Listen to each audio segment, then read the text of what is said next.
ಶ್ರೀಮತಿ ಚೆನ್ನಮ್ಮ, ಶ್ರೀ ವೇದಮೂರ್ತಿ ಗುರುಶಾಂತಯ್ಯ ಹಿರೇಮಠ್, ಶ್ರೀಮತಿ ಸಂಗೀತ, ಶ್ರೀ ವೇದಮೂರ್ತಿ ಮಹಾಂತಯ್ಯ ಹಿರೇಮಠ್ ಅವರ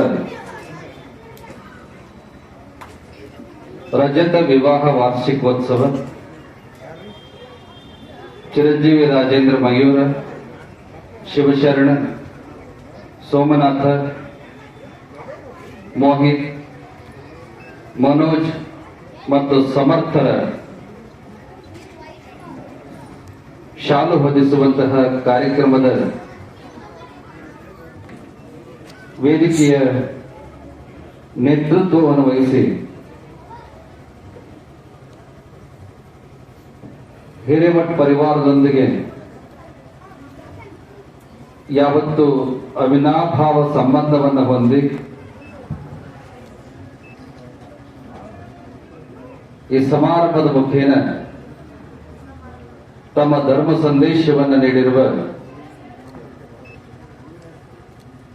ಅಫ್ಜಲ್ಪುರ ಉಜ್ಜಯಿನಿ ಸದ್ಧರ್ಮ ಸಿಂಹಾಸನ ಶಾಖಾ ಸಂಸ್ಥಾನ ಹಿರೇಮಠದ ಶಟಸ್ಥಲ ಬ್ರಹ್ಮಿ ವಿಶ್ವಾರಾಧ್ಯ ಮಳೇಂದ್ರ ಶಿವಾಚಾರ್ಯ ಸ್ವಾಮೀಜಿಯವರ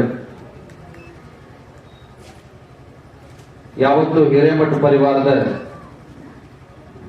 ಹಿರಿಯರಾದ ವೇದಮೂರ್ತಿ ಸಿದ್ದಯ್ಯ ಸ್ವಾಮಿಯವರ, ಅಫ್ಜಲ್ಪುರದ ವೇದಮೂರ್ತಿ ಸಿದ್ದಯ್ಯ ಸ್ವಾಮಿಯವರ ರಜತ ವಿವಾಹ ವಾರ್ಷಿಕೋತ್ಸವವನ್ನು ಆಚರಣೆ ಮಾಡಿಕೊಳ್ತಾ ಇರ್ತಕ್ಕಂಥ ಉಭಯ ದಂಪತಿಗಳವರ ಚಿರಂಜೀವಿಗಳ, ಯಾವತ್ತು ಹಿರೇಮಠ ಪರಿವಾರದ ಬಂಧು ಬಾಂಧವರ, ಆಗಮಿಸಿದ ಎಲ್ಲ ಗಣ್ಯಮಾನ್ಯರ, ಸಮಸ್ತ ಸದ್ಭಕ್ತ ಬಂಧುಗಳ, ವಾತ್ಸಲ್ಯ ಮೂರ್ತಿಗಳಾದ ತಾಯಂದಿರ, ಮಾಧ್ಯಮದ ಪ್ರತಿನಿಧಿಗಳವರ, ಮುದ್ದು ಮಕ್ಕಳು ಸೇರಿದಂತ ನಿಮ್ಮೆಲ್ಲರಿಗೂ ಜಗದ್ಗುರು ಪಂಚಾಚಾರ್ಯರು, ಉಜ್ಜಯಿನಿ ಪೀಠದ ಕ್ಷೇತ್ರನಾಥ ಜಗದ್ಗುರು ಮರುಳು ಸಿದ್ಧರು, ಜಗನ್ಮಾತೆ ಗೌರಿದೇವಿ ಅನಂತ ಸನ್ಮಂಗಲಗಳನ್ನ ಅನುಗ್ರಹಿಸಲಿ ಅನ್ನುವಂತಹ ಶುಭ ಹಾರೈಕೆಗಳನ್ನ ಆಶೀರ್ವಾದ ಮಾಡತಕ್ಕಂಥವರಾಗಿದೆ. ಈ ನಾಡು ಸಮೃದ್ಧವಾಗಲಿ, ಸುಭಿಕ್ಷವಾಗಲಿ, ಒಳ್ಳೆಯ ಮಳೆಯಾಗಲಿ, ಒಳ್ಳೆಯ ಬೆಳೆಯಾಗಲಿ, ಬೆಳೆಗೆ ತಕ್ಕ ಮಾರುಕಟ್ಟೆ ಮೌಲ್ಯ ದೊರೆತು ಈ ದೇಶದ ಬೆನ್ನೆಲುಬು ಅನಿಸಿಕೊಂಡಂತಹ ಅನ್ನದಾತ ರೈತನ ಬದುಕು ಉತ್ತಮಗೊಳ್ಳಲಿ, ಎಲ್ಲರ ವ್ಯವಹಾರ, ವ್ಯಾಪಾರ, ಉದ್ಯೋಗಗಳು ಅಭಿವೃದ್ಧಿಯಾಗಲಿ, ವಧುವರರ ಕಲ್ಯಾಣವಾಗಲಿ, ವಿದ್ಯಾರ್ಥಿಗಳ ಭವಿಷ್ಯ ಉಜ್ವಲವಾಗಲಿ, ಸಂತಾನ ಅಪೇಕ್ಷಿ ದಂಪತಿಗಳಿಗೆ ದೇಶಭಕ್ತ, ವಿದ್ಯಾ ವಿನಯ ಸಂಸ್ಕಾರವಂತ ಧರ್ಮನಿಷ್ಠ ಮಕ್ಕಳು ಹುಟ್ಟುವಂತಾಗಲಿ, ಗ್ರಾಮದ, ಪಟ್ಟಣದ, ರಾಜ್ಯದ, ದೇಶದ ಎಲ್ಲ ಜನರು ನಾವಿಂಥ ಜಾತಿಯವರು, ಜನಾಂಗದವರು, ಧರ್ಮದವರು ಅನ್ನೋದಕ್ಕಿಂತ ಬದಲಾಗಿ ನಾವೆಲ್ಲರೂ ಈ ದೇಶದ ಸತ್ಪ್ರಜೆಗಳು, ಭಾರತ ಮಾತೆಯ ಮಕ್ಕಳು, ನಾವೆಲ್ಲರೂ ಭಾರತೀಯರು ಅನ್ನುವಂತಹ ಸಮನ್ವಯ ಭಾವ ಎಲ್ಲರಲ್ಲೂ ಒಡಮೂಡುವಂತ ಆಗಲಿ ಅನ್ನುವಂತಹ ಅನಂತ ಸನ್ಮಂಗಲಗಳನ್ನ ಮತ್ತೊಮ್ಮೆ ಮಗುದೊಮ್ಮೆ ನಿಮ್ಮೆಲ್ಲರಿಗೂ ಕೂಡ ಆಶೀರ್ವಾದ ಮಾಡತಕ್ಕಂಥವರಾಗಿದೆ.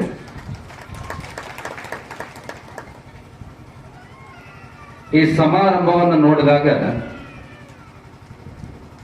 ನಮ್ಮ ಕರ್ನಾಟಕ ಸರ್ಕಾರದ ಮಾಜಿ ಉಪಮುಖ್ಯಮಂತ್ರಿಗಳು, ನಿಮಗೆಲ್ಲ ಗೊತ್ತದ KS ಈಶ್ವರಪ್ಪನವರು ಒಂದ್ಸಾರಿ ಅಮೆರಿಕಕ್ಕೆ ಹೋಗಿದ್ದರು. ಅಲ್ಲಿ ಟ್ರೈನ್ ಅಲ್ಲಿ ಹೋಗ್ತಾ ಇದ್ರು, ಇವ್ರ ಜೊತೆಗಿದ್ರು ದಂಪತಿಗಳು, ಈಶ್ವರಪ್ಪ ದಂಪತಿಗಳು. ಅವ್ರ ಎದುರುಗಡೆ ಸೀಟ್ನೊಳಗ ಒಂದು ಜೋಡಿ ಕೂತಿತ್ತು, ಅಮೆರಿಕದ ಜೋಡಿ. ಅವರಿಬ್ಬರಿಗೆ ಅಕ್ಕಪಕ್ಕ ಇಬ್ಬರು ಮಕ್ಕಳಿದ್ರು. ತಂದೆ ಕಡೆಗೆ ಒಬ್ಬ ಕೂತಿದ್ದ, ತಾಯಿ ಕಡೆಗೆ ಒಬ್ಬ ಕೂತಿದ್ದ. ಹೋಗ್ತಾ ಹೋಗ್ತಾ ಆ ಅಮೆರಿಕನ್ ಪ್ರಜೆಗಳು ಈಶ್ವರಪ್ಪರನ್ನು ಪ್ರಶ್ನೆ ಮಾಡಿದರು. ಇಷ್ಟು ಅನ್ಯೋನ್ಯವಾಗಿ ನೀವಿಬ್ಬರು ಇದಿರಲ್ಲ, ನೀವೇನಾಗ್ಬೇಕು ಇವ್ರಿಗೆ ಅಂತ ಕೇಳಿದ್ರು. ಈಶ್ವರಪ್ಪನವರು ಉತ್ತರ ಕೊಟ್ಟರು, ನನ್ನ ಧರ್ಮಪತ್ನಿ ವೈಫ್ ಅಂತ. ಎಷ್ಟು ವರ್ಷ ಆಯ್ತು ಮದುವೆ ಆಗಿ ನೀವು ಅಂತ ಕೇಳಿದ್ರು. ನಾವು ಮದುವೆ ಆಗಿ 55 ವರ್ಷ ಆಯ್ತು ಅಂದ್ರು. ಅವಾಗ ಇಬ್ಬರು ಆ ಅಮೆರಿಕನ್ ಪ್ರಜೆಗಳಿಬ್ರು ಗಂಡ ಹೆಂಡತಿ ಗೊತ್ತಿದ್ರಲ್ಲ, ಆಶ್ಚರ್ಯದಿಂದ ಏನೋ 55 ವರ್ಷದಿಂದ ಒಬ್ಬಳೇ ಹೆಂಡತಿಯಿಂದ ಜೀವನ ಮಾಡಕತ್ತೀರಿ ನೀವು ಅಂತ ಕೇಳಿದ್ರು. ಆಕೆನ ಕೇಳಿದಂತ, 55 ವರ್ಷದಿಂದ ಒಬ್ಬನೇ ಗಂಡನ ಜೊತೆ ಜೀವನ ಮಾಡಕತ್ತೀರಿ ನಾನು. ಹೌದು, ನಮ್ಮ ಪರಂಪರೆಯೊಳಗ, ನಮ್ಮ ಸನಾತನ ಧರ್ಮದೊಳಗ ಒಂದು ಸಾರಿ ಅಗ್ನಿ ಸಾಕ್ಷಿಯಾಗಿ, ಗುರು ಹಿರಿಯರ ಸಾಕ್ಷಿಯಾಗಿ, ಜಗದ್ಗುರು ಪಂಚಾಚಾರ್ಯರ ದೈವದ ಸಾಕ್ಷಿಯಾಗಿ ಒಂದು ಹೆಣ್ಣನ್ನ ಕೈ ಹಿಡಿದ ಮೇಲೆ, ಒಂದು ಗಂಡನ್ನ ಕೈ ಹಿಡಿದ ಮೇಲೆ ಅದು ಉಸಿರಿರುವವರೆಗೂ ಕೂಡ ಪವಿತ್ರ ಬಂಧನ ಅನ್ನುವಂತ ಭಾವದೊಳಗ ನಾವೆಲ್ಲ ಭಾವನೆ ಮಾಡ್ಕೊಂಡು ಬದುಕ್ತೀವಿ. ಸಾಯೋವರೆಗೂ ಕೂಡ ಶ್ರೀರಾಮಚಂದ್ರನಾಗಿ ಏಕಪತ್ನಿ ವ್ರತಸ್ಥನಾಗಿ, ಏಕಪತಿ ವ್ರತಸ್ಥರಾಗಿ ಬದುಕತಕ್ಕಂಥ ಪರಂಪರೆ ನಮ್ಮ ದೇಶದ್ದು. ಹಾಗಾಗಿ ನಾವು ಹಾಗೆ ಇದೀವಿ ಅನ್ನುವಂತ ಮಾತನ್ನ ಈಶ್ವರಪ್ಪನವ್ರು ಉತ್ತರ ಕೊಡ್ತಾರ. ನೀವ್ಯಾರು ಅಂತ ಕೇಳ್ತಾರೆ. ಯಾರು? ಈಶ್ವರಪ್ಪನವರು. ನೀವಿಬ್ಬರು ಏನಾಗ್ಬೇಕು? ಅವಾಗ ಅವ ಹೇಳ್ತಾನ, she is my third wife ಅನ್ನು. ಅವಳಿಗೆ ಕೇಳಿದ್ರು, ಇವ ನಿನಗೇನಾಗ್ಬೇಕು? ಅವಳು ಹೇಳ್ತಾರ, he is my second husband. ಹಾಗಾದ್ರೆ ಈ ಮಕ್ಕಳು ಯಾರು ಅಂತ ಕೇಳಿದಾಗ ಅವನು ಹೇಳ್ತಾನಂತ, ಈ ಮಗು ನನ್ನ ಮೊದಲನೇ ಹೆಂಡತಿ ಹುಟ್ಟಿದ ಮಗು, ಆ ಮಗು ಆಕೆಗೆ ಅವನ ಗಂಡನಿಂದ ಹುಟ್ಟಿದ ಮಗು. ಇವೆಲ್ಲ ಸಂಸ್ಕಾರಗಳು, ವ್ಯವಸ್ಥೆಗಳನ್ನು ನೋಡಿದಾಗ ಅತ್ಯಂತ ಪವಿತ್ರ, ಅತ್ಯಂತ ಶ್ರೇಷ್ಠ, ಅತ್ಯಂತ ಪಾವಿತ್ರ್ಯವಾಗಿರ್ತಕ್ಕಂತಹ ಒಂದು ದಂಪತಿಗಳ ಸಂಬಂಧ, ವಿವಾಹ ಸಂಬಂಧ ಇವತ್ತಿಗೂ ಜಗತ್ತಿನೊಳಗೆ ಯಾವ ದೇಶದಲ್ಲಾದ್ರೂ ಉಳಿದಂದ್ರೆ ಅದು ಭಾರತ ದೇಶದೊಳಗೆ ಮಾತ್ರ ಅನ್ನುವಂಥದ್ದನ್ನ ಈ ಸಂದರ್ಭದಲ್ಲಿ ನೆನಪಿಟ್ಟುಕೊಳ್ಬೇಕು. ಅದಕ್ಕೆ ಆರಂಭದೊಳಗೆ ಒಂದು ಶ್ಲೋಕ ಹೇಳಿದೆ ನಿಮ್ಗೆ, ವಾಗರ್ಥ ವಿವ ಸಂಪೃಕ್ತೌ ವಾಗರ್ಥ ಪ್ರತಿಪತ್ತಗೆ ಜಗತಃ ಪಿತರವು ಒಂದೇ ಪಾರ್ವತಿ ಪರಮೇಶ್ವರವು. ನಮ್ಮ ದೇಶದೊಳಗೆ ಮುಕ್ಕೋಟಿ ದೇವತೆಗಳಿರ್ಬೋದು ಶಾಸ್ತ್ರದೊಳಗೆ, ಆದ್ರೆ ದಂಪತಿಗಳ ವಿಚಾರ ಬಂದ್ರೆ, ಮದುವೆಯ ವಿಚಾರ ಬಂದ್ರೆ, ಸತಿಪತಿಗಳ ವಿಚಾರ ಬಂದ್ರೆ, ಜಗತ್ತಿನ ತಂದೆ ತಾಯಿಗಳ ವಿಚಾರ ಬಂದ್ರೆ ನಾವು ಯಾವ ದೇವತೆಗಳನ್ನ ಮುಂದೆ ಮಾಡ್ತೀವಿ ಅಂದ್ರೆ ಪಾರ್ವತಿ ಪರಮೇಶ್ವರನ ಮುಂದೆ ಮಾಡ್ತೀವಿ. ಬಹಳ ವರ್ಷ ಆಗಿತ್ತಪ್ಪ ಮದುವೆ ಆಗಿ, ಅನ್ಯೋನ್ಯವಾಗಿದ್ರೆ ಗಂಡ ಹೆಂಡತಿ ಅಂದ್ರೆ ನೋಡಿದವರೆಲ್ಲ ಏನಂತಾರಂದ್ರೆ, ನೋಡಪ್ಪ ಸಾಕ್ಷಾತ್ ಪಾರ್ವತಿ ಪರಮೇಶ್ವರ ಇದ್ದಂಗದಾರ ನೋಡು. ಯಾಕೆ ಆ ಮಾತು ಆ ಪಾರ್ವತಿ ಪರಮೇಶ್ವರನೇ ಉದಾಹರಣೆ ಯಾಕೆ ಕೊಟ್ರು ಅಂದ್ರೆ ಅದಕ್ಕೆ ಒಂದು ಕಾರಣ. ಸುಮ್ಮನೆ ಹೇಳಲಿಲ್ಲ. ದಂಪತಿಗಳಿದ್ರೆ ಹೆಂಗಿರ್ಬೇಕು, ಗಂಡ ಹೆಂಡತಿ ಅಂದ್ರೆ ಹೆಂಗಿರ್ಬೇಕು, ಸತಿಪತಿಗಳಂದ್ರೆ ಹೆಂಗಿರ್ಬೇಕು ಅಂದ್ರೆ ಅದು ಪಾರ್ವತಿ ಪರಮೇಶ್ವರನಂಗೆ ಇರ್ಬೇಕು. ಯಾಕಂದ್ರೆ ಅದಕ್ಕೆ ಕಾರಣ. ತ್ರಿಮೂರ್ತಿಗಳಂತ ಯಾರ್ಯಾರು ಕರಿತೀರಿ? ಅವ ಈ ಕಡೆ ನೋಡ ಸ್ವಲ್ಪ. ತ್ರಿಮೂರ್ತಿಗಳಂತ ಯಾರ್ಯಾರು ಕರಿತೀರಿ? ಬ್ರಹ್ಮ, ವಿಷ್ಣು. ಈಗ ನಿಮ್ಗೆ ಗೊತ್ತಿದ್ರೆ ಮಕ್ಕಳಿಗೆ ಕಲಿಸ್ತೀರಿ, ನಿಮಗ ಗೊತ್ತಿಲ್ಲ ಮಕ್ಕಳಿಗೆ ಕಲಿಸ್ತೀರಿ. ಬ್ರಹ್ಮ, ವಿಷ್ಣು, ಮಹೇಶ್ವರ. ಹೌದಲ್ಲ? ಬ್ರಹ್ಮಲೋಕದ ಅಧಿಪತಿ ಬ್ರಹ್ಮ. ಬ್ರಹ್ಮನ ಹೆಂಡತಿ ಹೆಸರೇನು? ನಮ್ಮ ಮನೆಯವ್ರದಾಗ ಗೊತ್ತಿಲ್ಲ, ನಿಮ್ ಬ್ರಹ್ಮನಲ್ಲಿ ಕೇಳ್ತೀರಿ. ಮುಂಚೆಲ್ಲ ಬಹಳ ಚಂದ ಇರ್ತಿತ್ತು. ಮದುವೆಯೊಳಗ ಶುಭ ಸಮಾರಂಭದೊಳಗ ಆರತಿ ಹಿಡಿದು ಒಡಕ್ ಹೇಳಿ ಹೆಂಡತಿ ಹೆಸರ ಗಂಡನ ಹೆಸರು ಹೇಳೋವರೆಗೂ ಕೆಳಗೆ ಮಣಿ ಕೊಡ್ತಿದ್ದಿಲ್ಲ. ಹೌದಲ್ಲ? ಈಗ ಸಿನಿಮಾ ಹೆಸರು ಹೇಳ್ತಾರ. ಬ್ರಹ್ಮನ ಹೆಂಡತಿ ಹೆಸರೇನು? ವಿದ್ಯಾದಿ ದೇವತೆ ಸರಸ್ವತಿ. ನೆನಪಿಟ್ಕೊಡ್ರಿ, ಮುಂದ್ಸಲ ಬಂದು ಮಾತು ಕೇಳ್ತೀನಿ ಮನ. ಯಾರು ಬ್ರಹ್ಮನ ಹೆಂಡತಿ? ಶಾರದೆ ಸರಸ್ವತಿ, ವಿದ್ಯಾದಿ ದೇವತೆ. ಒಂದ್ಸಲ ಬ್ರಹ್ಮನನ್ನು ಕೇಳಿದ್ದನು, ನೀನು ಯಾವಾಗ್ಲೂ ಜಗತ್ ಸೃಷ್ಟಿ ಮಾಡ್ತಾ ಮಾಡ್ತಾ ಹಣೆ ಬರ ಬರಿತಾನೆ ಇರ್ತೀಯ, ಸೃಷ್ಟಿ ಮಾಡ್ತಾನೆ ಇರ್ತೀಯ, ಧರ್ಮ ಪತ್ನಿಯಾದ ನನ್ನನ್ನ ಕಡೆಗಣಿಸಿದೀಯಾ, ನಿರ್ಲಕ್ಷ್ಯ ಮಾಡಿದೀಯ.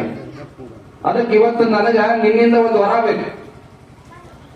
ಎಂತ ವರ ಬೇಕಪ್ಪ ಅಂದ್ರೆ 24 ತಾಸು 24x7 ನಿನ್ನ ಜೊತೆಗಿರ್ಬೇಕು. ಹಾಗ ನಿನ್ನ ಶರೀರದೊಳಗೆ ನನಗೊಂದು ಜಾಗ ಕೊಡು ಅಂತ ಕೇಳಿದ್ದಾನೆ ಸರಸ್ವತಿ ಬ್ರಹ್ಮನನ್ನ. ನಿಮ್ಮ ಮನೆಗೂ ಕೇಳ್ತಿರ್ತಾರಲ್ಲ, ಹೆಣ್ಮಕ್ಳು ಕೇಳ್ತಾರ ನಿಮ್ಮ ಹತ್ರ? ಏನ್ ಕೇಳ್ತಾರ? ಬೆಳ್ಳಿ, ಬಂಗಾರ, ಸೀರೆ, ಒಡವಿ. ಗಂಡ್ಮಕ್ಳಿಗೆ ಒಂದು ಪ್ರಶ್ನೆ, ಯಾರ ಮನೆಯೊಳಗೆ ಬಾಂಡೆ ಸಾಮಾನು ನಗ್ಗು ತಗ್ಗು ಇವು ಇಲ್ದಂಗ ಬಹಳ ಚಂದದ ಒಪ್ಪಿ ಐತ್ರಿ?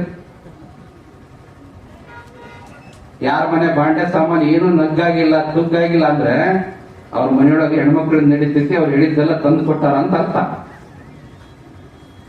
ಬಾಂಡೆ ಸಾಮಾನುಗಳಿಗೆ ಸ್ವಲ್ಪ ನೆಗ್ಗ್ಯಾವ ಅಂದ್ರೆ ಹೇಳಿದ್ ತಂದು ಕೊಟ್ಟಿಲ್ಲ ಅಂತ ಅರ್ಥ ಮಾಡ್ಕೋಬೇಕು. ಇರ್ಲ ಬೇರೆ.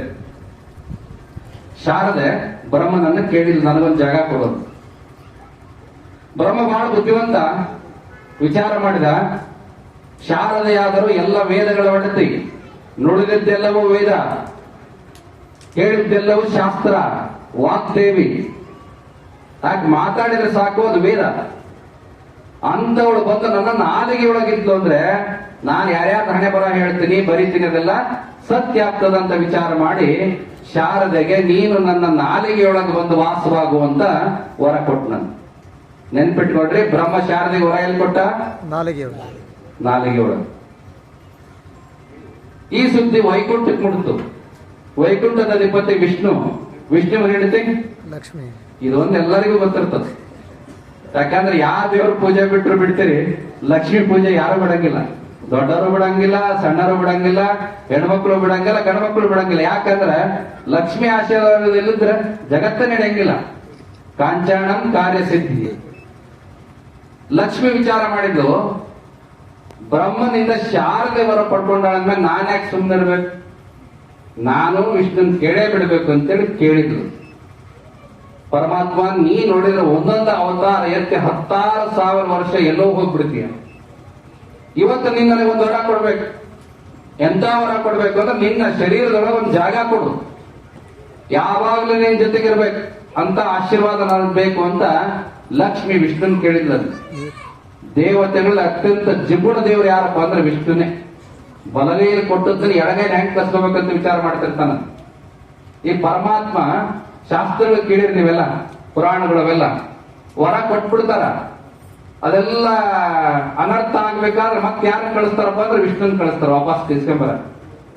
ಬಹಳ ಕಡೆ ನೋಡ್ರಿ, ಮೋಹಿನಿ ಇರ್ಬೋದು, ಭಸ್ಮಾಸುರನ ವಿಚಾರ ಇರ್ಬೋದು, ಬೇರೆ ಅನೇಕ ವಿಚಾರಗಳನ್ನು.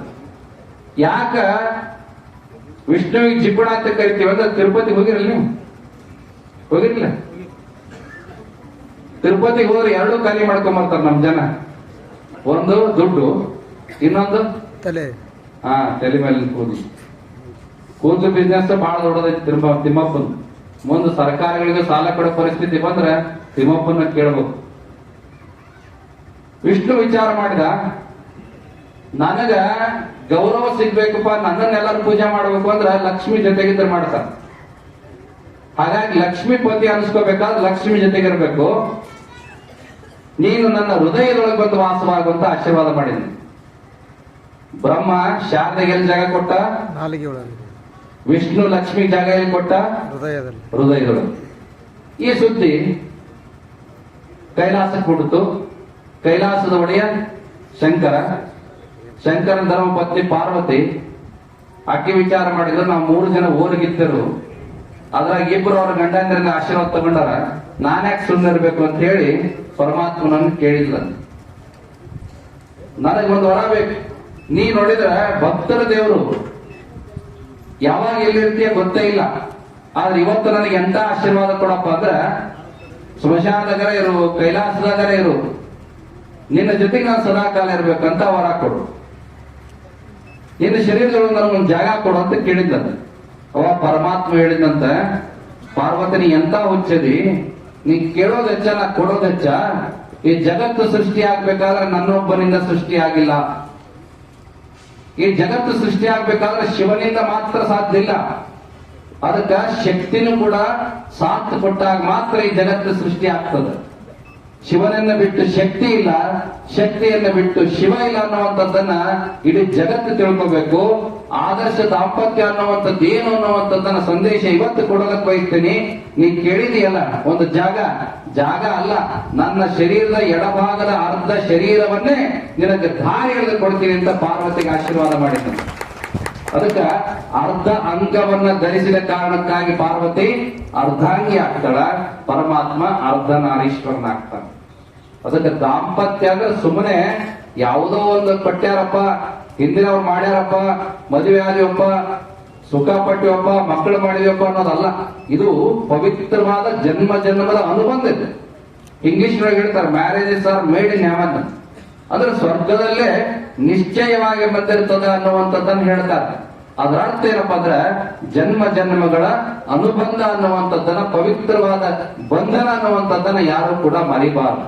ಅದಕ್ಕೆ ಪ್ರತಿಯೊಬ್ಬ ಗಣಮಕ್ಕಳು ಏನನ್ನು ಸಂಕಲ್ಪ ಮಾಡ್ಬೇಕಂದ್ರೆ ಮದುವೆಯಾಗಿ ಬಂದಂತ ಈ ಹೆಂಡತಿ ಕೇವಲ ನನ್ನ ಭೋಗದ ವಸ್ತು ಅಲ್ಲ, ಸುಖ ಕೊಡೋದಕ್ಕೆ ಬಂದಂತ ಯಂತ್ರ ಅಲ್ಲ, ಮಕ್ಕಳನ್ನ ಹಡಿಯೋದಕ್ಕೆ ಬಂದಂತ ಯಂತ್ರ ಅಲ್ಲ, ಮನೇಲಿರ್ತಕ್ಕಂಥ ಎಲ್ಲರ ಸೇವೆ ಮಾಡತಕ್ಕಂಥ ದಾಸಿ ಅಲ್ಲ, ನನ್ನಷ್ಟೇ ಈ ಮನೆಯೊಳಗೆ ಆಕೆಗೂ ಕೂಡ ಅಧಿಕಾರ ಇದೆ, ಸ್ಥಾನ ಇದೆ, ಮಾನ ಇದೆ, ಗೌರವ ಇದೆ ಅನ್ನುವಂಥದ್ದನ್ನು ಯಾರು ಅರ್ಥ ಮಾಡಿಕೊಂಡು ಸರಿಸಮಾನವಾಗಿ ಆ ಗೌರವ, ಮಾನ, ಸಮ್ಮಾನ, ಸ್ಥಾನಗಳನ್ನು ಕೊಡ್ತಾರೆ, ಅವರು ನಿಜವಾದ ಪಾರ್ವತಿ ಪರಮೇಶ್ವರರ ಪ್ರತಿರೂಪ ಆಗ್ತಾರೆ ಅನ್ನುವಂಥದ್ದನ್ನು ಈ ಸಂದರ್ಭದಲ್ಲಿ ಅರ್ಥ ಮಾಡ್ಕೋಬೇಕು. 25 ವರ್ಷಗಳ ವಿವಾಹ ರಜತ ಮಹೋತ್ಸವ, ಅದು ಒಟ್ಟೊಟ್ಟಿಗೆ ಒಂದೇ ಮನೆತನದೊಳಗೆ ಇಬ್ಬರು ಸಹೋದರರು ನಡೆಸ್ಕೊಳ್ತಾ ಇರ್ತಕ್ಕಂಥದ್ದು ಒಂದು ಅಪರೂಪದ ಸಂಗತಿ ಅನ್ನುವಂತ ಮಾತನ್ನ ಈ ಸಂದರ್ಭದಲ್ಲಿ ಹೇಳೋದಕ್ಕೆ ಬಯಸ್ತೇವೆ.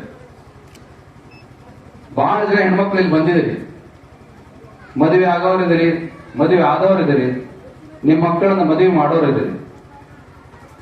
ಈಗಿನ ಹೆಣ್ಮಕ್ಳಿಗೆ ಏನಾದ್ರು ಮದುವೆ ಆಗ್ಬೇಕಪ್ಪ, ನಿಮ್ಮ ಹುಡುಗ ಆಗಿರ್ಬೇಕು, ಏನ್ ಓದಿರ್ಬೇಕು, ಏನ್ ಕೆಲಸ ಮಾಡ್ಬೇಕು ಅಂದ್ರೆ ತಕ್ಷಣ ಉತ್ತರ ಅವ್ರ ಹತ್ರ ರೆಡಿ ಇರ್ತದೆ. ಏನ್ ಓದಿರ್ಬೇಕು ಅಂದ್ರೆ ಸಾಫ್ಟ್ವೇರ್ ಇಂಜಿನಿಯರ್ ಆಗಿರ್ಬೇಕು.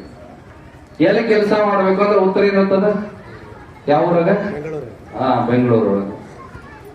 ಮತ್ತ ಬಹಳ ಚಂದ ಹೇಳ್ತಿರ್ತಾರ, ಅವ್ರ ಉತ್ತರ ಕೇಳ್ತಿರ್ಬೇಕು ನೀವು.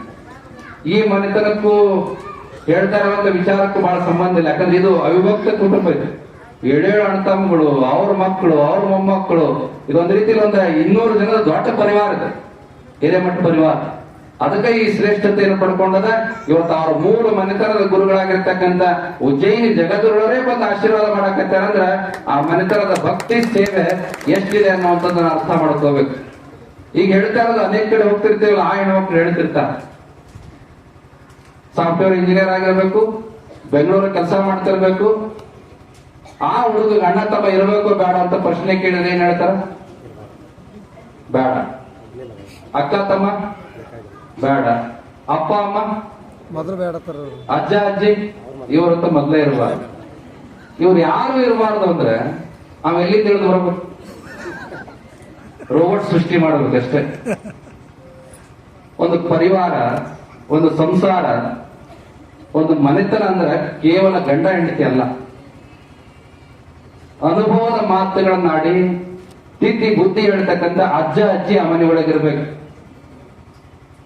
ನಾ ಮಾಡಿದ್ದು ಯಾರಿಗೆ ಕಷ್ಟ ಬಂದಾಗ ನಿನಗೆ ಕೊಡ್ತೀನಿ, ಸರಿಯಾಗಿ ದುಡ್ಕೊಂಡು ಹೋಗು, ತಿದ್ಕೊಂಡು ಹೋಗು, ಸರಿಯಾಗಿ ನಡ್ಕೊಂಡು ಹೋಗು ಅಂತ ಹೇಳುವಂತ ಅಪ್ಪ ಅಮ್ಮ ಆ ಮನೆಯೊಳಗಿರ್ಬೇಕು.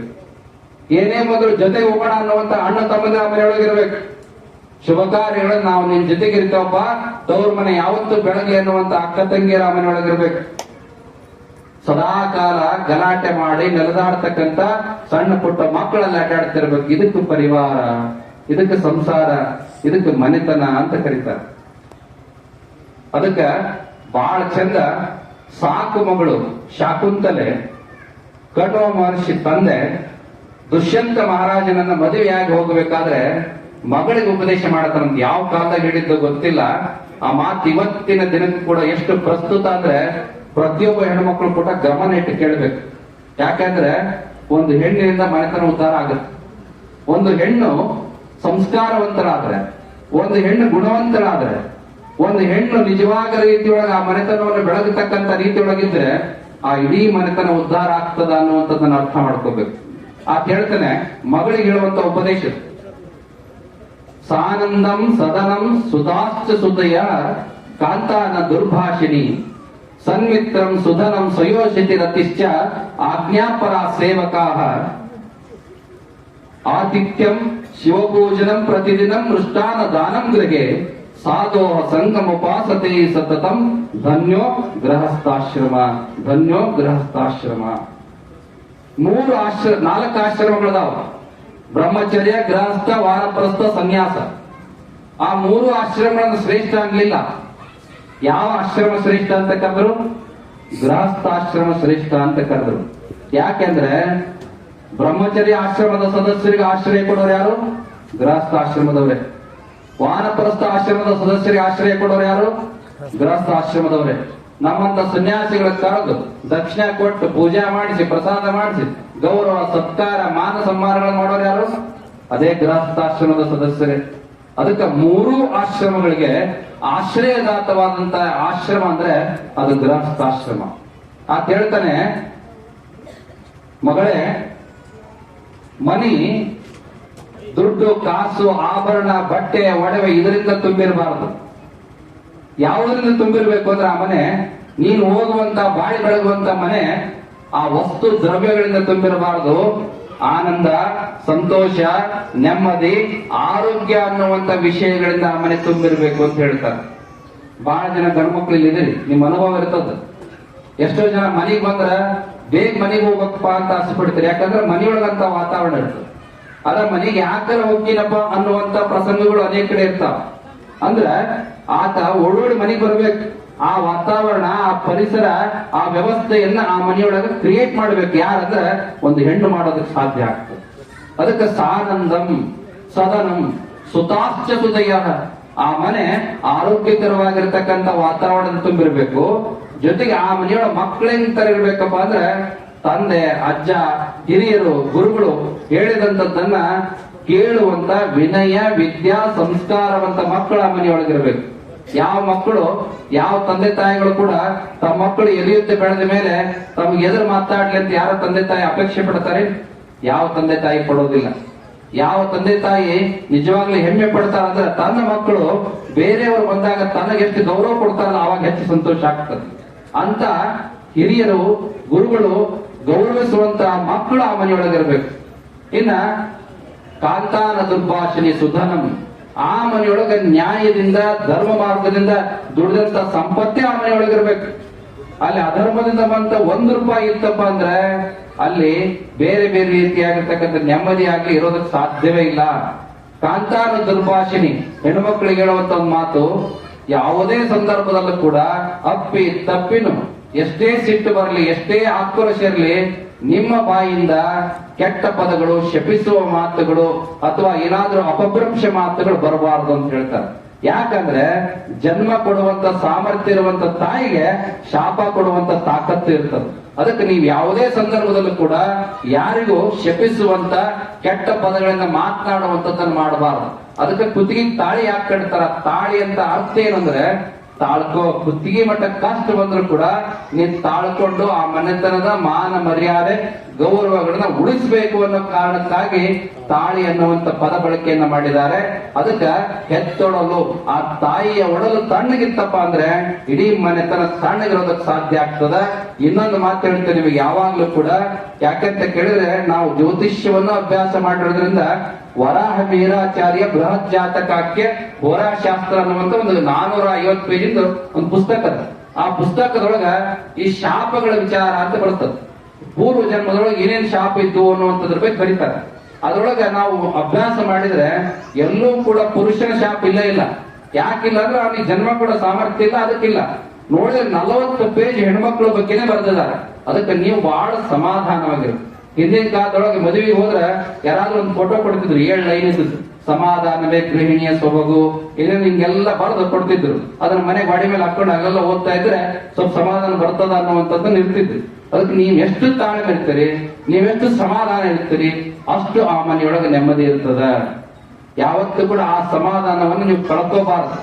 ಅಪ್ಪಿ ತಪ್ಪಿನ ಕೂಡ ದುರ್ಭಾಷೆ, ಕೆಟ್ಟ ಪದ, ಶಪಿಸುವಂತ ಮಾತುಗಳು ನಿಮ್ಮ ಬಾಯಿಂದ ಬರಬಾರದು ಅನ್ನುವಂಥದ್ದನ್ನ ಅರ್ಥ ಮಾಡ್ಕೋಬೇಕು. ಹಿರಿಯರು ಹೇಳ್ತಿರ್ತಾರೆ ನೋಡ್ರಿ, ತಾಯಿ ಒಂದಲ್ಲ 10 ಕಲ್ಲಿನೊಳಗೆ 1 ಕಲ್ಲು ಹೊಡೆದು ಬಿಡ್ತದ, ಸ್ವಲ್ಪ ಸಮಾಧಾನ ಇರು ಅನ್ನುವಂಥದ್ದನ್ನ ಹೇಳುವಂಥದ್ದನ್ನ, ಅನುಭವದ ಮಾತುಗಳನ್ನ ಆಡುವಂಥದ್ದನ್ನ ನೀವೆಲ್ಲ ನಿಮ್ಮ ಜೀವನದೊಳಗೆ ಅದನ್ನ ಪರಿಪಾಲಿಸಬೇಕು.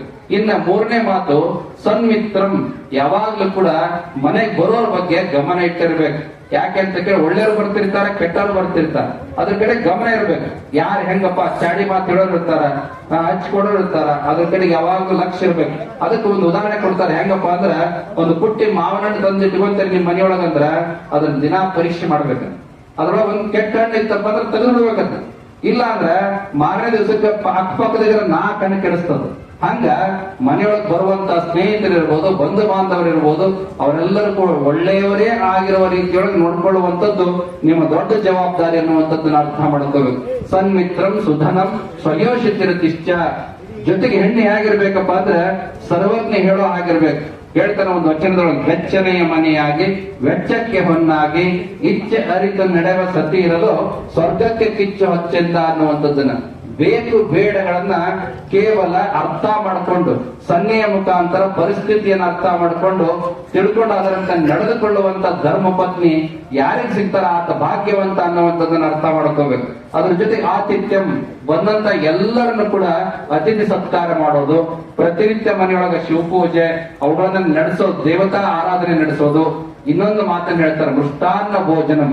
ಮನೆಯೊಳಗೆ ಏನೇ ಅಡಿಗೆ ಮಾಡ್ಲಿ, ರೊಟ್ಟಿ ಚಟ್ನಿ ಮಾಡ್ಲಿ, ಆಗ ನೀಡುವಂತ ಗುಣ ಆ ತಾಯಿಗೆ ಹೆಂಗಿರ್ಬೇಕು ಅಂದ್ರೆ, ಇದನ್ನ ಮೃಷ್ಟಾನ್ನ ಭೋಜನವನ್ನೇ ಉಣಸಾಕತ್ತೀನಿ ಎನ್ನುವಂತ ಭಾವದೊಳಗ ನೀಡುವಂತ ಸಾಕ್ಷಾತ್ ಅನ್ನಪೂರ್ಣೆಯ ಕೈ ಆಕೆದ ಆಗಿರ್ಬೇಕು ಅಂತ ಹೇಳ್ತಾರೆ. ಒಂದ್ ಕಡೆ ಹೇಳ್ತಾರ, ಯಾವ ಮನೆಯೊಳಗ ಮನೆ ಮಾಲೀಕ ಉಣ್ಣುವಂತ ಅಡಿಗೆಯನ್ನ ಮನೆ ಆಳು ಊಟ ಮಾಡ್ತಾರಲ್ಲ, ಆ ಮನೆ ನಿಜವಾಗ್ಲೂ ಕೂಡ ಆನಂದ ನಂದನ ಅಂತ ಹೇಳ್ತಾರೆ. ಎಷ್ಟೋ ಕಡೆ ನೋಡ್ತಿರ್ತೀವಿ, ಒಬ್ರಿಗೆ ತುಪ್ಪ ನೀಡೋದು, ಒಬ್ರಿಗೆ ಎಣ್ಣೆ ನೀಡೋದು ಅನ್ನುವಂತ ಮಾತುಗಳು ಕೇಳಿಬಿಡ್ತಿರ್ತಾವ. ಆದ್ರೆ ಸಮಾನವಾದ ಭಾವದೊಳಗ ನೋಡುವಂತ ಗುಣ ಸಾಕ್ಷಾತ್ ಅನ್ನಪೂರ್ಣೆ ವಿಶಾಲಾಕ್ಷಿಯ ಸ್ವರೂಪದೊಳಗೆ ಆಕೆ ಬಂದ ಆ ಸ್ವಭಾವದೊಳಗೆ ನೀಡಬೇಕು ಅಂತ ಹೇಳ್ತಾರೆ. ಅದಕ್ಕೆ ನೀವೆಲ್ಲ ಅಡಿಗೆ ಮಾಡ್ಬೇಕಾದ ತಾಯಿ, ಬೆಳಿಗ್ಗೆ ಎದ್ದ ತಕ್ಷಣ ಯಾರು ಕೂಡ ಅಡಿಗೆ ಮನೆಗೆ ಹೋಗಬಾರದು ನೇರವಾಗಿ. ಯಾಕೆಂದ್ರೆ ಪಂಚಮಹಾಭೂತಗಳಲ್ಲಿ ಅಗ್ನಿನೂ ಕೂಡ ಒಂದು, ನೆನ್ಪಿಟ್ಕೊಡ್ರಿ, ಅಗ್ನಿನೂ ಕೂಡ ಒಂದು. ಸ್ನಾನ ಶುಚಿರ್ಭೂತರಾಗಿ ಶಿವಪೂಜೆ ಆದ ಮೇಲೆ ಒಲೆಯನ್ನು ಹಚ್ಚಬೇಕು. ಈ ಪದ್ಧತಿ ನೀವು ಸರಿ ಮಾಡ್ಕೊಂಡ್ರೆ ಅರ್ಧ ಆರೋಗ್ಯ 1 ತಿಂಗಳೊಳಗೆ ನಿಮ್ಮ ಮನೆಯೊಳಗೆಲ್ಲ ಸರಿ ಆಗ್ತದೆ. ಲಕ್ಷ್ಮಿ ಬರೋದಕ್ಕೆ ಶುರು ಆಗ್ತದೆ, ವಿದ್ಯೆ ಮಕ್ಕಳು ಚೆನ್ನಾಗಿ ಆಗ್ತಾರೆ. ನೇರವಾಗಿ ಅಡಿಗೆ ಮನೆಗೆ ಹೋಗುವಂತ ಪದ್ಧತಿ ಬಿಡಬೇಕು. ಮೊದಲು ಶಿವಪೂಜೆ ಆಗಬೇಕು, ಸ್ನಾನ ಆಗಬೇಕು, ಆಮೇಲೆ ನೀವು ಅಡಿಗೆ ಮನೆಗೆ ಹೋಗಿ ಅಗ್ನಿಯನ್ನ ಪ್ರಜ್ವಲಿಸುವಂತ ಕೆಲಸ ಮಾಡ್ಬೇಕು. ಜೊತೆಗೆ ಅಡಿಗೆ ಮಾಡ್ಬೇಕಾದ್ರೆ ಬಹಳ ಸಮಾಧಾನವಾಗಿ ಮಾಡ್ಬೇಕು. ಎಷ್ಟೋ ಜನ ಮಾಡ್ತಿರ್ತಾರೆ, ಆ ಸಂದರ್ಭದಲ್ಲಿ ಸಿಟ್ಟು ಮಾಡ್ಕೊಳ್ಳೋದು, ರೊಟ್ಟಿ ತಟ್ಟಬೇಕಾದ್ರೆ ಚಪ್ಸೋದು, ಚಪಾತಿ ತಟ್ಟಬೇಕಾದ್ರೆ ಲಟ್ಟಣಿಗೆ ಮೇಲೆ ಸಿಟ್ಟು ತೋರಿಸೋದು. ಇದನ್ನ ಯಾರು ಮಾಡ್ತಾರಲ್ಲ, ಯಾವ ರೀತಿಯಾಗಿ ಸಿಟ್ಟಿನಿಂದ ನೀವು ರೊಟ್ಟಿ ತಟ್ಟಿರ್ತೀರಿ, ಅದನ್ನ ಉಂಡವ್ರಿಗೂ ಕೂಡ ತಟ್ಟುವಂತ ಸ್ವಭಾವ ಬರ್ತದೆ. ಯಾಕಂದ್ರೆ ಶಾಸ್ತ್ರ ಅದು, ಯಾವುದನ್ನ ಬಿತ್ತುತ್ತೀವಿ ಅದನ್ನ ಬೆಳಿಬೇಕು, ಯಾವುದನ್ನ ಉಣ್ತೀವಿ ಅದನ್ನೇ ನಾವೇನಾದ್ರೂ ಸ್ವಭಾವದಲ್ಲಿ ಬರ್ತದೆ. ಅದಕ್ಕೆ ಯದ್ಭಾವ ತದ್ಭವತಿ ಅಂತ ಹೇಳ್ತಾರೆ. ಮನಸ್ಸಿನಂತೆ ಮಹಾದೇವ ಅನ್ನುವಂತ ಮಾತನ್ನು ಹೇಳ್ತಾರೆ. ಅದಕ್ಕೆ ನೀವು ಉಂಡವರ ಆರೋಗ್ಯ ಚೆನ್ನಾಗಿರ್ಲಪ್ಪ, ಅವ್ರಿಗೆ BP ಬರೋದು ಬೇಡಪ್ಪ, ಶುಗರ್ ಬರೋದು ಬೇಡಪ್ಪ, ಇವ್ರಿಗೆ ಆರೋಗ್ಯ ಸಿಗ್ಲಿ ಅನ್ನುವಂತ ಭಾವದೊಳಗ ಪವಿತ್ರವಾದ ಮನಸ್ಸಿನಿಂದ ಅಡಿಗೆ ಮಾಡಿದ್ದೆ ಆದ್ರೆ ಅದು ಜೀರ್ಣ ಆಗ್ತದ, ಜೊತೆಗೆ ಆರೋಗ್ಯನೂ ಕೂಡ ಸಿಗ್ತದ. ಅದಕ್ಕೆ ಬೀಜ ಸಂಸ್ಕಾರದ ಎಲ್ಲಿ ಬಿತ್ತಬೇಕಪ್ಪ ಅಂದ್ರೆ ಮೊದಲು ಹೆಣ್ಣು ಮಕ್ಕಳು ಅವರೊಳಗೆ ಬಿತ್ಕೋಬೇಕು. ಅವರು ಇಡೀ ಮನೆತನಕ್ಕೆ ಅದು ಹೆಮ್ಮರವಾಗಿ ನೆರಳನ್ನ ಬೆಳಕನ್ನ ಕೊಡೋದಕ್ಕೆ ಸಾಧ್ಯ ಆಗ್ತದ ಅನ್ನುವಂಥದ್ದನ್ನ ನೀವೆಲ್ಲ ಅರ್ಥ ಮಾಡ್ಕೋಬೇಕು. ಜೊತೆಗೆ ಸಾಧು ಸಂಗಮ ಉಪಾಸತೆ ಸತತಂ. ಯಾವ ಮನೆಯೊಳಗೆ ಆಗಾಗ ಗುರುಗಳು, ಜಗದ್ಗುರುಗಳು, ಸ್ವಾಮಿಗಳು ಬಂದು ಪೂಜೆ ಪುನಸ್ಕಾರಗಳನ್ನ ಮಾಡ್ತಾ ಇರ್ತಾರೆ, ಇಂಥ ಮನೆಯನ್ನ ನಿಜವಾದ ಅರ್ಥದೊಳಗ ಧನ್ಯೋಗ್ರಾಸ್ತಾಶ್ರಮ ಅಂತೇಳಿ ಕರಿಬೇಕು ಅನ್ನುವಂತ ಮಾತನ್ನ ಕಣ್ಣು ಮಹರ್ಷಿ ಹೇಳಿರ್ತಕ್ಕಂಥ ಮಾತನ್ನ ನಿಮ್ಮೆಲ್ಲರಿಗೂ ಕೂಡ ತಿಳಿಯಪಡಿಸ್ತಾ, ಇವತ್ತು ಅಫ್ಜಲ್ಪುರದ ಶ್ರೀಗಳವರು ಹೇಳಿದ ಹಾಗೆ ಹಿರೇಮಠ ಪರಿವಾರ ಹೆಂಗೈತಪ್ಪ ಅಂತ ಕೇಳಿದ್ರೆ, ಇವಾಗ ಏನು ಉದಾಹರಣೆಗಳು ಹೇಳಿದ್ವಲ್ಲ, ಈ ಎಲ್ಲಾ ಉದಾಹರಣೆಗಳನ್ನ ಪರಿಪಾಲಿಸಿಕೊಂಡು ಬಂದು ಅನುಸರಿಸಿಕೊಂಡು ತಮ್ಮ ಪರಂಪರೆಯೊಳಗೆ ಎಲ್ಲ ನಡೆಸಿಕೊಂಡು ಬಂದಂತಹ ಯಾವ್ದಾದ್ರು ಒಂದು ಪರಿವಾರ ಐತಪ್ಪ ಅಂದ್ರೆ ಅದು ಹಿರೇಮಠ ಪರಿವಾರ ಅನ್ನುವಂತ ಮಾತನ್ನ ಬಹಳ ಹೆಮ್ಮೆ ಮತ್ತು ಅಭಿಮಾನದಿಂದ ನಾವಾದ್ರೂ ಕೂಡ ಹೇಳೋದಕ್ಕೆ ಬಯಸ್ತೇವೆ. ಬಹಳ ದಿನ ಆಗಿಲ್ಲ, ಕೆಲವೇ ದಿನಗಳ ಹಿಂದೆ ನಮ್ಮ ಸಿದ್ದಯ್ಯ ಸ್ವಾಮಿಯವರ ಧರ್ಮಪತ್ನಿಯ ಒಂದು ಶಿಲಾ ಮಂಟಪದ ಗದ್ದುಗೆಯ ಒಂದು ಆರೋಹಣಕ್ಕೂ ಕೂಡ ಅಫ್ಜಲ್ಪುರದ ನಮ್ಮೆಲ್ಲ ದಾನಯ್ಯ ಇರ್ಬೋದು, ರಾಜ್ಕುಮಾರ್ ಇರ್ಬೋದು, ಬಹಳ ಸುಂದರವಾದ ಕಾರ್ಯಕ್ರಮವನ್ನ ಮಾಡಿದ್ದನ್ನು ನೀವೆಲ್ಲ ಕೂಡ ನೋಡಿದ್ದೀರಿ. ಕೆಲವೇ ದಿನಗಳ ಅಂತರದಲ್ಲಿ ನಮ್ಮ ಸಿದ್ದಯ್ಯನವರು ಅವರ ಮಕ್ಕಳ 2 ರಜತ ವಿವಾಹ ವಾರ್ಷಿಕೋತ್ಸವ ಕಾರ್ಯಕ್ರಮಕ್ಕೆ ಮೊಮ್ಮಕ್ಕಳ ಒಂದು ಉಪದಟ್ಟಿ ಅಂತ ನಮ್ಮ ಕಡೆ ಕರೀತಾರೆ, ಇಲ್ಲಿ ಶಾಲೋತ್ಸವ ಕಾರ್ಯಕ್ರಮ ಅಂತ ಹೇಳಿ ಈ ಕಡೆ ಕರೆಯುವಂತದ್ದು ಬಹಳ ಅದ್ದೂರಿಯಾಗಿ. ಅದು ಅವರ ಮೂಲ ಪೀಠ ಉಜ್ಜಯಿನಿ ಪೀಠ, ಹಿರೇಮಠ ಪರಿವಾರದವರ ಪೀಠ ಉಜ್ಜಯಿನಿ ಪೀಠ. ಆ ಗುರುಗಳೇ ಬರಬೇಕು ಅಂತೇಳಿ 30ನೇ ತಾರೀಕಿಗಿದ್ದ ಕಾರ್ಯಕ್ರಮನ ಮತ್ತೆ ನಮ್ಮ ಸಲುವಾಗಿ ಇವತ್ತು 8ನೇ ತಾರೀಕಿಗೆ ಮುಂದೂಡಿ ಬಹಳ ಅದ್ದೂರಿಯಾದ ಕಾರ್ಯಕ್ರಮವನ್ನು ಮಾಡಿ ನಿನ್ನೆನೇ ಜಗದೊಳವರು ಕರ್ಕೊಂಡ್ಬಂದು ಮನೆಯಲ್ಲೇ ವಾಸ್ತವ್ಯ ಮಾಡಿಸಿ ಶಿವಪೂಜೆ ಪ್ರಸಾದ ವ್ಯವಸ್ಥೆಗಳನ್ನ ನೆರವೇರಿಸಿ ಇವತ್ತು ಮಳಿಗೆಗಳನ್ನ ಉದ್ಘಾಟನೆ ಮಾಡಿಸಿ ಬಹಳ ಅದ್ದೂರಿಯಾದ ಕಾರ್ಯಕ್ರಮವನ್ನು ಹಮ್ಮಿಕೊಂಡಿದ್ದಾರೆ. ನಮ್ಮ ಸ್ವಾಮೀಜಿಯವರು ಹೇಳಿದಾಗ ಹಿರೇಮಠ ಪರಿವಾರದವರು ಒಂದು ರಂಗದೊಳಗಿಲ್ಲ, ಎಲ್ಲಾ ರಂಗದಲ್ಲಿ ಉದ್ದಿಮೆಗಳನ್ನ ವ್ಯವಹಾರಗಳನ್ನ ಮಾಡಿಕೊಂಡು ರಾಜಕೀಯದಲ್ಲೂ ಕೂಡ ತಮ್ಮ ಪ್ರತಿಷ್ಠೆಯನ್ನು ಉಳಿಸ್ಕೊಂಡು ಬಂದಿರತಕ್ಕಂಥ ಪರಿವಾರ ಅಂದ್ರೆ ಅದು ಹಿರೇಮಠ ಪರಿವಾರ ಅನ್ನುವಂತ ಮಾತನ್ನ ಈ ಸಂದರ್ಭದಲ್ಲಿ ಹೇಳೋದಕ್ಕೆ ಬಯಸ್ತೇವೆ. ಬಹುಶಃ ನಮ್ಮ ಸಿದ್ದಯ್ಯನವ್ರ ತಂದೆಯವರ ಹೆಸರು ಮಳಯ್ಯ ಅಂತಾನೆ. ಮಳಯ್ಯ ಅಂದ್ರೆ ಪೀಠದ ಹೆಸರೇ ಅದು. ಮರಳು ಸಿದ್ದಯ್ಯ ಮಳಯ್ಯ, ಆಡ ಭಾಷೆಯೊಳಗ ಮಳಯ್ಯ ಮಳಪ್ಪಯ್ಯ ಅಂತ ಹೇಳಿ ಕರೆಯುವಂತದ್ದನ್ನ ನಾವು ನೋಡ್ತಿರ್ತೀವಿ. ಹಾಗಾಗಿ ಹಿಂದಿನ ಆ ಪರಂಪರೆಯನ್ನ ಮತ್ತೆ ಮರುಜೋಡಿಸಿದಂತ ಕೀರ್ತಿ ಯಾರಿಗೆ ಸಲ್ತದಂದ್ರೆ ನಮ್ಮ ಆ ಸಿದ್ದಯ್ಯನರಿಗೆ ಮತ್ತೆ ಈ ಸಿದ್ದಯ್ಯನರಿಗೆ ಅದು ಸಲ್ತದ ಅನ್ನುವಂತ ಮಾತನ್ನ ಈ ಸಂದರ್ಭದಲ್ಲಿ ಅತ್ಯಂತ ಅಭಿಮಾನದಿಂದ ನಾವಾದ್ರೂ ಕೂಡ ಹೇಳೋದಕ್ಕೆ ಬಯಸುತ್ತೇವೆ. 25 ರಜತ ವಿವಾಹ ವಾರ್ಷಿಕೋತ್ಸವ ಏನು ಆಚರಿಸಿಕೊಳ್ತಾ ಇದ್ದಾರೆ ಶ್ರೀಮತಿ ಚೆನ್ನಮ್ಮ ವೇದಮೂರ್ತಿ ಗುರುಶಾಂತಯ್ಯ ಹಿರೇಮಠ್, ಶ್ರೀಮತಿ ಸಂಗೀತಾ ಶ್ರೀ ವೇದಮೂರ್ತಿ ಮಹಾಂತಯ್ಯ ಹಿರೇಮಠ್ ಅವರು ಸುವರ್ಣ ವಿವಾಹ ವಾರ್ಷಿಕೋತ್ಸವವನ್ನು ಆಚರಿಸಿಕೊಳ್ತಕ್ಕಂಥ ಭಾಗ್ಯ ಅವರಿಗೆ ಪ್ರಾಪ್ತವಾಗ್ಲಿ. ಮತ್ತೆ ಆ ಸಮಾರಂಭದೊಳಗ ಜಗದ್ಗುರು ಬರುವಂತಾಗ್ಲಿ, ನಮ್ಮ ಸ್ವಾಮೀಜಿಯವರು ಬರುವಂತಾಗಿ ನಿಮ್ಮೆಲ್ಲರ ನಡುವೆ ಆ ಕಾರ್ಯಕ್ರಮ ಮತ್ತೊಮ್ಮೆ ಆಗ್ಲಿ. ಅಷ್ಟೊತ್ತಿಗೆ ನಮ್ಮ ಸಿದ್ದಯ್ಯನವರಿಗೆ 100 ವರ್ಷ ತುಂಬಿ ಅವರು ಕೂಡ ಶತಮಾನದ ಸಂಭ್ರಮವನ್ನ ಕಾಣುವಂತ ಆಗ್ಲಿ ಎನ್ನುವಂತ ಮಾತನ್ನ ಈ ಸಂದರ್ಭದಲ್ಲಿ ಆಶೀರ್ವಾದ ಮಾಡೋದಕ್ಕೆ ಬಯಸ್ತೇವೆ. ಜೊತೆಗೆ ಚಿರಂಜೀವಿ ಮಯೂರ, ಶಿವಶರಣ, ಸೋಮನಾಥ, ಮೋಹಿತ, ಮನೋಜ್ ಸಮರ್ಥ ಇವರ ವಿದ್ಯಾ ಬುದ್ಧಿ ಆಯುಷ್ಯ ಆರೋಗ್ಯ ವೃದ್ಧಿಯಾಗ್ಲಿ. ತಮ್ಮ ಹಿರಿಯರು ಅಜ್ಜಂದಿರು ತಂದೆಯಂದರು ಮಾಡ್ಕೊಂಡು ಬಂದಿರತಕ್ಕಂಥ ಎಲ್ಲ ಕಾರ್ಯಗಳನ್ನು ಮುಂದುವರಿಸಿಕೊಂಡು ಹೋಗ್ಲಿ. ಉದ್ಯೋಗ ವ್ಯವಹಾರಗಳ ಜೊತೆಗೆ ಸಂಸ್ಕಾರ, ತಮ್ಮ ಜಂಗಮತ್ವ, ಗುರು ಪರಂಪರೆ, ಮಠ ಪೀಠಗಳು, ಗುರು ಅನ್ನುವಂಥದ್ದರ ಕುರಿತು ತಮ್ಮ ಸಂಸ್ಕಾರವನ್ನ ತಮ್ಮ ವಿಧೇಯತೆಯನ್ನು ಯಾವತ್ತೂ ಕೂಡ ಉಳಿಸಿ ಬೆಳೆಸಿಕೊಂಡು ಹೋಗ್ತಕ್ಕಂತಹ ಮಕ್ಕಳು ಆಗ್ಲಿ ಎನ್ನುವಂತ ಮಾತನ್ನ ಅವರಿಗೂ ಕೂಡ ಆಶೀರ್ವಾದ ಮಾಡುತ್ತಾ ನಮ್ಮ ಅಫ್ಜಲ್ಪುರ ಹಿರೇಮಠದ ಶ್ರೀಗಳವರು ಬಹುಶಃ ಈ ಪರಿವಾರದ ಜೊತೆಗೆ ಬಹಳ ಅತ್ಯುತ್ತಮವಾಗಿರ್ತಕ್ಕಂಥ ಸಂಬಂಧವನ್ನು ಹೊಂದಿರತಕ್ಕಂಥದ್ದು. ಈ ಭಾಗದೊಳಗ ಯಾರೇ ಕರೀಲಿ ಎಲ್ಲರ ಜೊತೆಗೂ ಅತ್ಯಂತ ಪ್ರೀತಿಯಿಂದ ಹೋಗಿ ಆ ಕಡೆಗೆ ಅವರಿಗೆ ಆಶೀರ್ವಾದ ಮಾಡಿ ಹಾರೈಸತಕ್ಕಂಥ ಗುರುಗಳು ಅಂದ್ರೆ ನಾವು ವಿಶ್ವಾರಾಧ್ಯ ಮಳೇಂದ್ರ ಶಿವಾಚಾರ್ಯ ಸ್ವಾಮೀಜಿಯವರು. ಬಹುಶಃ ಅವರು ಎಲ್ಲ ಕಾರ್ಯಕ್ರಮ ನೇತೃತ್ವವನ್ನು ವಹಿಸಿ ಎಲ್ಲರಿಗೂ ಕೂಡ ಶುಭವನ್ನ ಹಾರೈಸಿದ್ದಾರೆ. ಅಂತ ಶ್ರೀಗಳವರಿಗೆ ಪೀಠದ ಆಶೀರ್ವಾದ ಸದಾಕಾಲ ಇರಲಿ ಅನ್ನುವಂತ ಮಾತನ್ನ ಈ ಸಂದರ್ಭ ತಿಳಿಯಪಡಿಸಿ ಬಹುಶಃ ಇಡೀ ಪರಿವಾರಕ್ಕೆ ಒಂದು ಅತ್ಯಂತ ಹೆಮ್ಮೆಯ ಸ್ತಂಭ ಅಂದ್ರೆ ನಮ್ಮ ವೇದಮೂರ್ತಿ ಸಿದ್ದಯ್ಯ ಸ್ವಾಮಿ ಅವರು, ಅವರ ಸಹೋದರರಾಗಿರ್ತಕ್ಕಂಥ ಶ್ರೀಮತಿ ವೈಶಾಲಿ, ಶ್ರೀ ವೇದಮೂರ್ತಿ ಕೈಲಾಸಯ್ಯ ಹಿರೇಮಠರವರು. ಬಹುಶಃ ಇಬ್ಬರು ಸಹೋದರರು ಬಹಳ ಉತ್ತಮವಾಗಿ ಉದ್ಯೋಗ ವ್ಯವಹಾರಗಳನ್ನ ಬಹಳ ಅಭಿವೃದ್ಧಿಯನ್ನು ಮಾಡ್ಕೊಂಡು ಬಂದಿರತಕ್ಕಂಥವ್ರು. ಬಹುಶಃ ನಮ್ಮ ಸಿದ್ದಯ್ಯನವರ ಮಾತು ಅಂದ್ರೆ ವೇದ ವಾಕ್ಯದ ರೀತಿಯೊಳಗೆ ಕೈಲಾಸಯ್ಯನವ್ರು ನಡ್ಕೊಂಡು ಬಂದಾರ ಅನ್ನೋ ಕಾರಣಕ್ಕಾಗಿ ಇಷ್ಟೆಲ್ಲ ಉತ್ತರೋತ್ತರ ಪ್ರಗತಿಯನ್ನ ಆ ಪರಿವಾರ ಕಂಡಿದೆ ಅನ್ನುವಂತ ಮಾತನ್ನ ಈ ಸಂದರ್ಭ ತಿಳಿಯಪಡಿಸಿ ಅಂತ ನಮ್ಮ ಶ್ರೀಮತಿ ಶಾಂತಾಬಾಯಿ, ಶ್ರೀ ವೇದಮೂರ್ತಿ ಸಿದ್ದಯ್ಯ ಹಿರೇಮಠರವರಿಗೆ ಮತ್ತೊಮ್ಮೆ ವಿಶೇಷವಾದ ಪೀಠದ ಆಶೀರ್ವಾದ ಇದ್ದು ಈಗಾಗಲೇ 77 ವಸಂತಗಳನ್ನ ಅವ್ರು ಕಂಡಿದ್ದಾರೆ. ಅದ್ರ ಜೊತೆ ಮದುವೆಯಾಗಿ ಅವ್ರದ್ದು 55 ವರ್ಷ. ನಾವು ಆಶೀರ್ವಾದ ಮಾಡಕತ್ತಿ ಅವರಿಗೆ 80ನೇ ವರ್ಷದ ಕಾರ್ಯಕ್ರಮ ಸಹಸ್ರ ಚಂದ್ರ ದರ್ಶನ ಅಂತ ಬಹಳ ದೊಡ್ಡ ಕಾರ್ಯಕ್ರಮ. 1000 ಹುಣ್ಣಿಮೆಗಳನ್ನ ದರ್ಶನ ಮಾಡಿದಂತ ಕಾರ್ಯಕ್ರಮ. ಅದನ್ನ ಇದಕ್ಕಿಂತ ದೊಡ್ಡ ಪ್ರಮಾಣದಲ್ಲಿ ಏರ್ಪಾಟ್ ಮಾಡಿ ಅನೇಕ ಸಮುದ್ರಗಳ ನೀರು, ಅನೇಕ 1000 ನದಿಗಳ ನೀರು ಈ ರೀತಿಯಾಗೆಲ್ಲ ತಂದು ಅವರಿಗೆ ವಿಶೇಷವಾದ ಅಭಿಷೇಕವನ್ನ ಮಾಡುವಂತ ದೊಡ್ಡ ಕಾರ್ಯಕ್ರಮ ಮುಂದಿನ ದಿನಮಾನಗಳಲ್ಲಿ ಆಗಲಿ ಅನ್ನುವಂತ ಮಾತನ್ನ ಈ ಸಂದರ್ಭದಲ್ಲಿ ಆಶೀರ್ವಾದ ಮಾಡುತ್ತಾ ಈಗಾಗಲೇ ಜಿಲ್ಲಾ ಪಂಚಾಯಿತಿಯ ಸದಸ್ಯರಾಗಿ ಬಹಳ ದೊಡ್ಡ ರಾಜಕೀಯ ವ್ಯವಸ್ಥೆಯೊಳಗೆ ಅವರು ಧುಮುಕಿದ್ದಾರೆ. ಮುಂದಿನ ದಿನಮಾನಗಳಲ್ಲಿ ಹೆಚ್ಚಿನ ಸ್ಥಾನಮಾನಗಳು ಅವರಿಗೆ ಪ್ರಾಪ್ತವಾಗಲಿ ಎನ್ನುವಂತ ಮಾತನ್ನು ಕೂಡ ಈ ಸಂದರ್ಭದಲ್ಲಿ ಆಶೀರ್ವಾದ ಮಾಡುತ್ತಾ ವಿಶೇಷವಾಗಿ ಸಮಾರಂಭದಲ್ಲಿ ಮಾಲಿಕಾಯಿ ಗುತ್ತೇದಾರರಾಗಿರ್ಬೋದು, ಮನ್ಸೂರ್ ಖಾನ್ ಪಟೇಲ್ ಅವರಾಗಿರ್ಬೋದು, ಜಾಫರ್ ಪಟೇಲ್ ಅವರಾಗಿರ್ಬೋದು, ರಜಾಕ್ ಪಟೇಲ್ ಅವರಾಗಿರ್ಬೋದು, ಇವರೆಲ್ಲರೂ ಕೂಡ ಭಾಗವಹಿಸಿ ತಮ್ಮ ಶುಭವನ್ನ ಹಾರೈಸಿದ್ದಾರೆ. ನಮ್ಮ ಚಂದ್ರು ಕರ್ಜಿಗೆ ಅವರು ಕೂಡ ಬಂದಿದ್ದಾರೆ. ವಿಶೇಷವಾಗಿ ಎಲ್ಲರೂ ಕೂಡ ಅಪಾರ ಸಂಖ್ಯೆಯಲ್ಲಿ ಭಾಗವಹಿಸಿದ್ದೀರಿ. ನಿಮ್ಮೆಲ್ಲರಿಗೂ ಕೂಡ ಭಗವಂತನ ಆಶೀರ್ವಾದ ಇರಲಿ. ನಿಮ್ಮೆಲ್ಲರ ಬದುಕಿನ ಸುಖ ಸಂಪತ್ತು ಆಯುಷ್ಯ ಆರೋಗ್ಯ ಭಾಗ್ಯಗಳು ಪ್ರಾಪ್ತವಾಗ್ಲಿ. ವಿಶೇಷವಾಗಿ ನಮ್ಮ ಕಲಾವಿದರು ಬಹಳ ಚಂದ ಹಾಡಿದರು. ಬಹುಶಃ ಸಮಯದೊಳಗ ಇಷ್ಟು ಸಮಯ ಸಿಗೋದು ಬಹಳ ಕಡಿಮೆ, ಆದ್ರೆ ಇವತ್ತು ಅವ್ರಿಗೆ ವೇದಿಕೆಯ ಅನುಕೂಲತೆ ಸಿಕ್ಕು ಬಹಳ ಚಂದ ಹಾಡುಗಳನ್ನ ಹಾಡಿದ್ರು. ನಮ್ಮ ಶರಣಯ್ಯರು ಕೂಡ ಬಹಳ ಚೆನ್ನಾಗಿ ಮಾತಯ್ಯ ಬಹಳ ಚೆನ್ನಾಗಿ ಭಕ್ತಿಗೀತೆ ವೀರಶೈವ ಆಚಾರದ ಬಗ್ಗೆ ಬಹಳ ಸುಂದರವಾದ ಮಾತುಗಳನ್ನು ಕೇವಲ ಒಂದು ಗೀತೆಯೊಳಗ ಎಷ್ಟೆಲ್ಲ ಹೇಗಿರಬೇಕು ವೀರಶೈವರು ಅನ್ನೋದ್ರ ಬಗ್ಗೆ ಬಹಳ ಸುಂದರವಾಗಿ ಹಿಡಿದಿಟ್ಟುಕೊಂಡು ಆ ಗಾಯನವನ್ನು ಮಾಡಿದ್ರು. ಆ ಎಲ್ಲ ಕಲಾವಿದರಿಗೂ ಕೂಡ ಒಳ್ಳೇದಾಗ್ಲಿ, ನಿರೂಪಕರಿಗೆ ಬಂದಂತ ಎಲ್ಲರಿಗೂ ಕೂಡ ಒಳ್ಳೇದಾಗ್ಲಿ ಅನ್ನುವಂತ ಮಾತನ್ನ ಹಿರೇಪಟ್ಟ ಪರಿವಾರದ ಬೀಗರು, ಬಂಧುಗಳು, ಬಿಜ್ಜರು ಎಲ್ಲರಿಗೂ ಕೂಡ ಒಳ್ಳೇದಾಗ್ಲಿ ಅನ್ನುವಂತ ಮಾತನ್ನ ಹಾರೈಸಿ ಮತ್ತೊಮ್ಮೆ ಸರ್ವರಿಗೂ ಕೂಡ ಮಂಗಲವನ್ನ ಅನುಗ್ರಹಿಸಿ ನಮ್ಮ ಆಶೀರ್ವಚನ ಸಂದೇಶವನ್ನ ಪೂರ್ಣಗೊಳಿಸ್ತಾ ಇದ್ದೇವೆ. ಓಂ ಶಾಂತಿ ಶಾಂತಿ ಶಾಂತಿ.